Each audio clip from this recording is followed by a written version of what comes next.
day everyone, welcome back to our YouTube channel. Today we will continue our lecture series on legal aspects of hospitality management with a focus on the sources of obligation. And by the way, last time we were able to start the introductory part for OBLICON. We were able to discuss already the meaning of obligation, the elements of obligation, and today we are going to have the continuation. This is already the part 2, but still the entire discussion is just intro for the loan obligations and contracts. And of course, our discussion is intended for those who are studying BS HRM, BS HM, or BS Tourism, or in general, those who are studying hospitality management programs, or hospitality programs rather. And by the way, this is the second part. For those who are new to our channel, I welcome you to this lecture series. Now let's begin. Okay, in Article 1157, we have here the sources of obligation. Civil Code provides that obligations arise from: first, law; second, contracts; third, quasi-contracts; fourth, acts or omissions punished by law, or also known as delicts; fifth, quasi-delicts. Let's start with the first source, the law. Last time, I already provided you with a background about this source, an overview of the law, because we are very familiar with this. Okay, we know that we tend to have obligations because of law, especially those obligations that we have whenever we operate business. Example is paying tax. So paying tax is under the tax code. So we have a specific law, okay, telling us that we have to pay this periodically. And then another is the family code. Okay. So if you can notice, we have here obligation derived from law, obligation of husband and wife to render mutual help and support under the family code. Not only that, there are a lot of obligations wherein you can get those obligations whenever you enter into family life. So when you get married, you already have obligation to your wife, to your children, okay? So as a husband, for example. Now let's read Article 1158. Obligations derived from law are not presumed. Okay? Because of course it is really stated, it's provided, okay, to us. Okay? And only those expressly determined in this code or in special laws are demandable and shall be regulated by the precepts of the law which establish them, and as to what has not been foreseen by the provision of this book. Okay. Now, we are going to go back with Article 3 of the Civil Code. Okay, there is a presumption there that ignorance of the law excuses no one from compliance therewith. So there is a presumption that all of us will be aware of the law. Okay, because of course under Article 2 of the Civil Code, okay, laws are published, okay, and then once it is published and circulated in official gazette and newspapers, then we are already required to abide by the law. And then there is already a presumption that we know the law and we have to follow it. Okay, so this is actually in relation to those two provisions. Okay, so that is why if you are operating a business, okay, since you are hospitality student, definitely you will engage in business or you may become manager someday, and you should be aware of the laws, okay, that are actually uh, observed from time to time, okay, or passed from time to time, because every law or can be amended or it can be repealed or maybe it can be abolished if it is no longer responsive to the needs of time. Okay, so that's why from time to time you're a manager, example you are working as a HR manager, very important that you are up to date of what is happening, you are up to date with the current events and with every law that is being passed in the Congress. Okay, so uh, you should be very updated. Okay? I'm sorry, the bill passed in Congress and it becomes a law, of course, when the president also already signed it. Okay, now let's have contract. Okay, so we tend to get obligation because of contract. When we enter into contract, then automatic we are presumed to have obligation. Okay. So Article 1159, obligations arising from contracts have the force of law between the contracting parties and should be complied with in good faith. Okay, but again, there are also exceptions here. So example, okay, you weren't able to uh, carry out what is indicated in the contract because, for example, you are a wedding planner and then you entered into a contract with a client who will be getting married. Okay. You are a wedding planner, you plan that the wedding will be in this place because your client would like to have a garden wedding, but unfortunately, okay, the Al volcano or a certain volcano uh, exploded. So you cannot do anything about it. Okay, so maybe we can consider it as force majeure or maybe anything under the category of fortuitous event. Okay, so that is one of the defenses.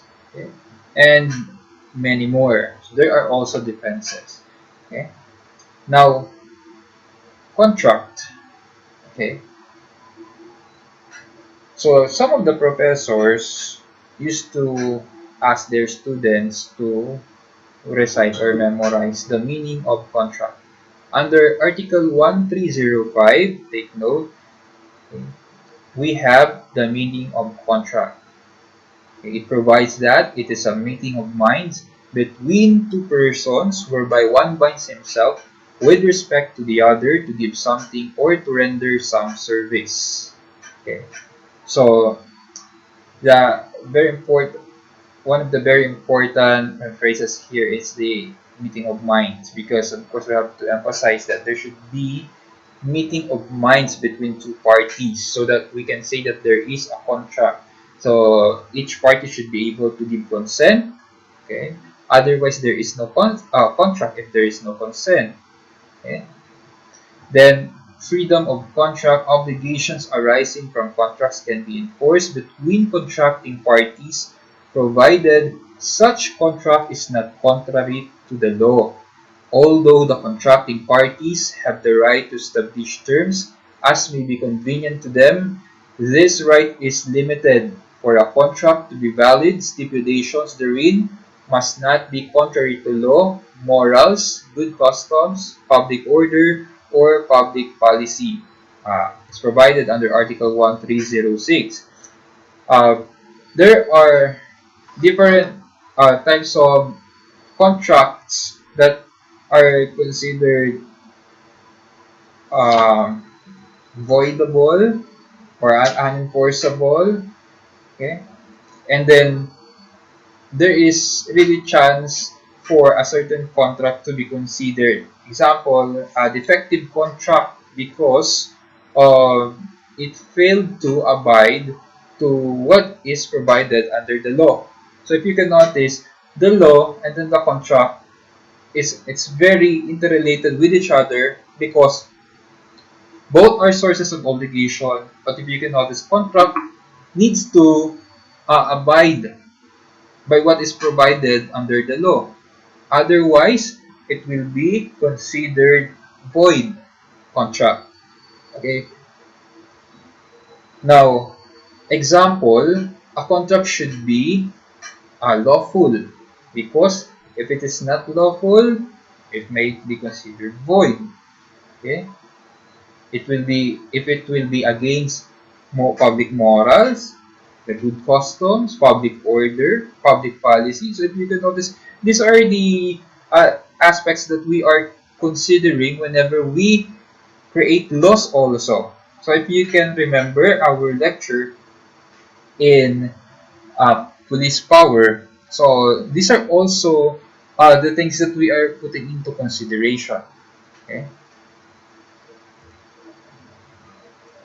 Okay, another source is the quasi-contract. Okay.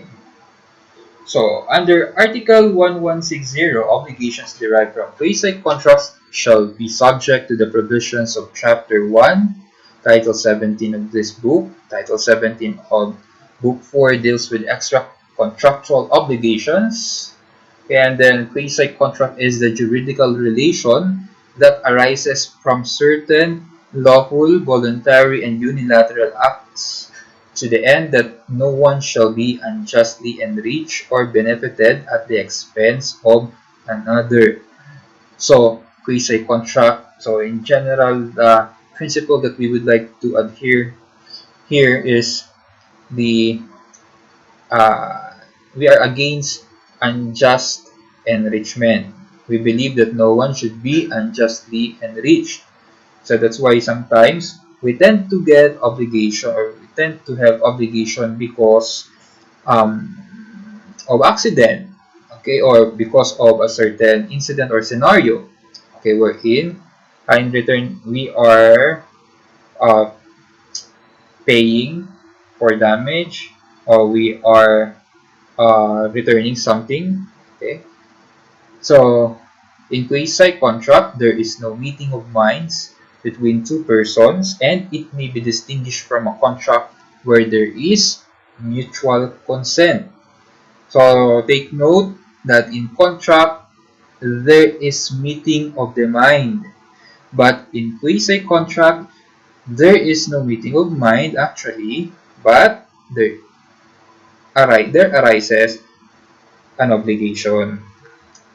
We have two principal kinds of quasi-contract. First one, Negotiator Gesture.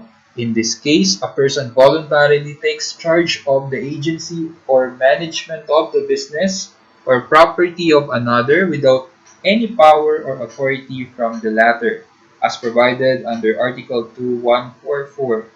Okay, for Negotiator Gesture, this is also known as unauthorized management of business. Okay, so this normally springs up from our initiative of helping a certain person. For example, okay, one of your neighbors in your subdivision or in your village, who happened to be your friend, decided to go to Hong Kong for a vacation because they are going to celebrate his or her birthday. And then they have a rice farm or rice field, okay, here in the Philippines. Okay, so it happened that the rice field is very near to you, very close to you, and then of course they also have animals like dogs and cats outside of their house, and then you, as a very concerned neighbor, and you decided to take care of their dogs and cats. And then it so happened that when they left for Hong Kong, on the second day, the Philippines was actually uh, the Philippines experienced a strong typhoon. Okay, and then when you learn about the typhoon, you initiated already to harvest all the palays, even if it will be harvested, okay, during the time that they arrive here in the Philippines, maybe after 3 days. But instead of having it on the day of their arrival, you decided to harvest it already for them because you know that there will be a strong typhoon tonight. Okay, so now, okay, your neighbor is obliged already to pay you. So example, you spent money for the food of the dogs, then they are required to pay you for that.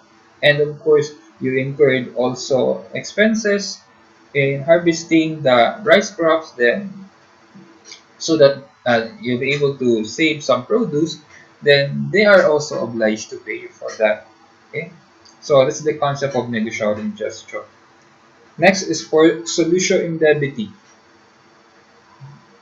Now, in this case, a person receives something when he has no right to demand it. Here, there is an undue payment or undue delivery resulting from a mistake. Okay? The recipient, therefore, is obliged to return the thing. Now, this is also known, by the way, as payment by mistake. Example, most common example here is happening in restaurants, in hotels. Okay, sobra yung sukli. Okay, kung ikaw yung naka-receive nung sobrang sukli, then you are required to pay it, to return it back to the cashier so that there will be no unjust enrichment. Especially if you have the knowledge na sobra talaga yung sukli mo. Okay, same thing in hotel for those front office cashiers. There are also times that there are guests who are paying in cash. So if you know that you receive more than the required amount, then you have to return it to your guest. Okay, same thing with your guest. So of course the guests are also required to return the excess change. Alright, so that's the end of our lecture for today. I hope that you learned something. So the general concept of the quasi-contract is actually about avoiding unjust enrichment. And then the last is of course pertaining, the last source is pertaining to the delicts and quasi-delicts. So that will be discussed in a different video, and hopefully you'll be able to watch that also so that you can fully understand the concepts that we have here. All right, now thank you very much for joining me today, and I hope you'll be able to join me again next time for more videos.